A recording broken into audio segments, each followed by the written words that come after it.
দর্শক স্বাগত আন্তর্জাতিক সংবাদে সাথে আছি আমি নুজহাত রহনুমা। জাতিসংঘের সাধারণ অধিবেশনের ফাঁকে যুক্তরাষ্ট্রে মানবাধিকার বিষয়ে উচ্চ পর্যায়ের এক অনুষ্ঠানে যোগ দেন প্রধান উপদেষ্টা ডক্টর মোহাম্মদ ইউনুস।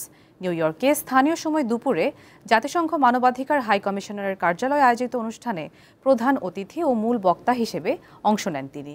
এর আগে সকালে নেদারল্যান্ডসের প্রধানমন্ত্রী ডিক স্কুফের সঙ্গে বৈঠক করেন অধ্যাপক ইউনুস।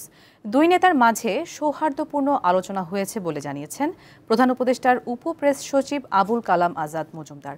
এছাড়া বিকেলে আলবেনিয়ার প্রেসিডেন্টের সঙ্গেও বৈঠক করেন প্রধান উপদেষ্টা। পরে বাংলাদেশের শ্রম অধিকার বিষয়ক উচ্চ পর্যায়ের আলোচনায় অংশ নেন ডক্টর ইউনুস। স্থানীয় সময় আজ রাতে অধিবেশনের চতুর্থ দিন জাতিসংঘের ভাষণ দেবেন প্রধান উপদেষ্টা।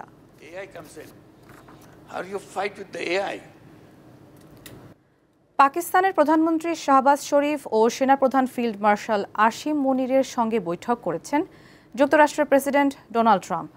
বাংলাদেশ সময় শুক্রবার ভোরে হোয়াইট হাউসে অফিসে বৈঠকটি অনুষ্ঠিত হয়। এটি ছিল ট্রাম্প ও শাহবাজের মধ্যে প্রথম আনুষ্ঠানিক দ্বিপক্ষীয় বৈঠক। পাকিস্তানের প্রধানমন্ত্রীর কার্যালয় থেকে জানানো হয়েছে, বৈঠকে যুক্তরাষ্ট্রের ভাইস প্রেসিডেন্ট জেডি ভ্যান্স ও পররাষ্ট্রমন্ত্রী মার্কো রুবিও উপস্থিত ছিলেন। তবে গণমাধ্যমকে বৈঠকে প্রবেশের অনুমতি দেয়া হয়নি। প্রায় 1 ঘণ্টা 20 মিনিট ধরে চলা বৈঠক আন্তরিক পরিবেশে হয়েছে বলে জানিয়েছে ইসলামাবাদ। বৈঠকের আগে পাক প্রধানমন্ত্রী শাহবাজ শরীফকে মহান নেতা হিসেবে আখ্যা দেন ট্রাম্প। সম্প্রতি ভারতের সাথে যুক্তরাষ্ট্রের সম্পর্কে টানাপোড়েনের মধ্যে পাকিস্তানের প্রধানমন্ত্রীর সাথে ট্রাম্পের এই বৈঠক বেশ গুরুত্বের সাথে দেখছেন বিশ্লেষকরা। জাতিসংঘে বিশ্ব নেতাদের ব্যাপক সমালোচনার পরও অবরুদ্ধ গাজায় হামলা অব্যাহত রেখেছে ইসরায়েল। বৃহস্পতিবার উপত্যকা জুড়ে 57 ফিলিস্তিনিকে হত্যা করেছে নেতানিয়াহুর সেনারা। এদিকে গেল কয়েকদিনের তীব্র হামলায় গাজা শহরের আরও 7টি হাসপাতাল এবং স্বাস্থ্যসেবা কেন্দ্র বন্ধ হয়ে গেছে। স্মরণকালের সবচেয়ে ভয়াবহ ইসরায়েলি আগ্রাসনে 10 লক্ষ মানুষ ক্ষতিগ্রস্ত হবে বলে আশঙ্কা করছে ফিলিস্তিনি কর্তৃপক্ষ। জাতিসংঘের সাধারণ অধিবেশনের তৃতীয় দিনেও গাজা যুদ্ধ বন্ধের তাগিদ দেন বিশ্ব নেতারা।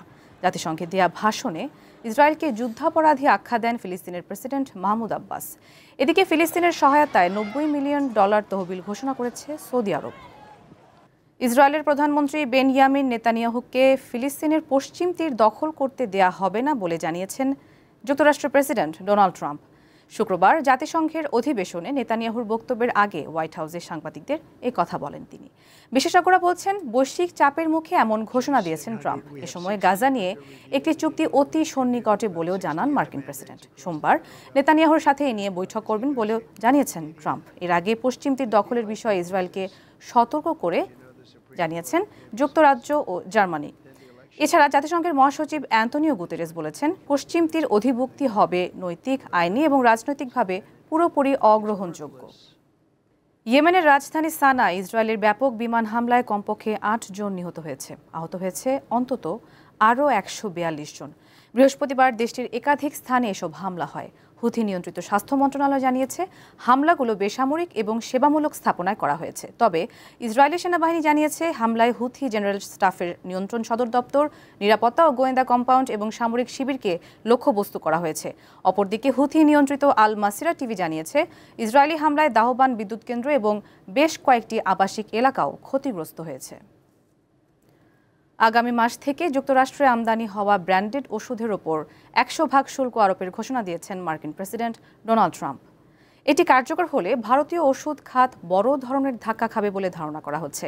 ভারতীয় সংবাদ মাধ্যম এনডিটিভি জানিয়েছে, ভারতের ওষুধ রপ্তানির সবচেয়ে বড় বাজার হলো যুক্তরাষ্ট্র। ফলে ওষুধ রপ্তানির ক্ষেত্রে বাড়তি শুল্ক ভারতীয় প্রতিষ্ঠানগুলোকে বেশ ক্ষতির মুখে ফেলবে। 2023-24 অর্থ বছরে ভারতের প্রায় $870 কোটি ওষুধ যুক্তরাষ্ট্রে গিয়েছে, যা দেশটির মোট ওষুধ রপ্তানির 31%। এছাড়া চলতি বছরের প্রথম 6 মাসে $370 কোটি ওষুধ রপ্তানি করেছে ভারত। চীনের বিশেষজ্ঞরা পশ্চিমা নিষেধাজ্ঞায় থাকা রাশিয়ার রাষ্ট্রীয় অস্ত্র নির্মাতা প্রতিষ্ঠানের সাথে সামরিক ড্রোন প্রযুক্তি উন্নয়নে কাজ করেছেন বলে খবর পাওয়া গেছে। ইউরোপের 2 নিরাপত্তা কর্মকর্তা এমন তথ্য দিয়েছেন বলে জানিয়েছে বার্তা সংস্থা রয়টার্স। এ সংক্রান্ত কিছু নথিপত্র রয়টার্সের হাতে এসেছে বলে জানা গেছে। পাওয়া তথ্য অনুযায়ী গত বছরের মাঝামাঝি থেকে এ পর্যন্ত চীনা বিশেষজ্ঞরা অন্তত 6 বার রাশিয়ার অস্ত্র নির্মাতা প্রতিষ্ঠান পরিদর্শন করেছেন। রাশিয়া চীনের তৈরি আক্রমণাত্মক ও নজরদারি ড্রোনের চালান পেয়েছিল বলেও দাবি করা হয়েছে নথিতে।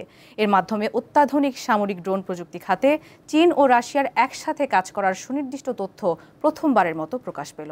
তবে চীনের পররাষ্ট্র মন্ত্রণালয় বলছে তারা এমন কোনো সহযোগিতার বিষয়ে অবগত নয়।